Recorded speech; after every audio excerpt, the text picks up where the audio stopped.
Washington hasn't set a very good example. 2 years ago, we set out on a journey to change, and that's why I've called for a set of new principles to reform our credit card industry. 6 days a week as a nurse to provide for her and her brother, buying the only set of encyclopedias in the neighborhood and sending her children to Catholic school. That's what it made it. In response, this week, my administration proposed a set of major reforms to the rules that govern our financial system, to attack the causes of this crisis and to prevent future crises from taking place, to ensure that our markets can work fairly and freely for businesses and consumers alike. It would set up a health insurance exchange, a marketplace that will allow families and small businesses to access one-stop shopping for quality, affordable coverage, and help them compare prices and choose the plan that best suits their needs. It will hold insurance companies accountable and stop them from exploiting you with unfair practices.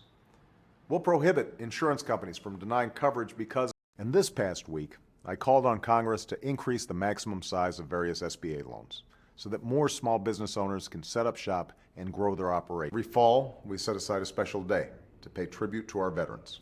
So yes, we set a high bar, but we also provide educators the flexibility to reach it.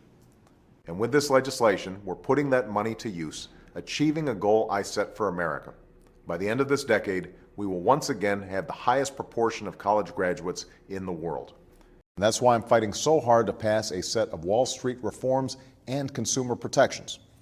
And it will prohibit insurance companies from limiting a patient's. The way the system is currently set up, these banks are at a disadvantage because while they often play by the rules, many of their less scrupulous competitors are not playing by the rules.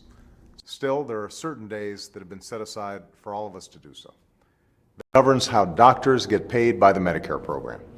The intent was to slow the growth of Medicare costs. I'm also encouraged by the reports of serious bipartisan work being done on this and other issues in the Fiscal Commission that I set up several months ago. We are one nation, one people, bound not only by grief, but by a set of common ideals. And that by giving back to our communities, by serving people,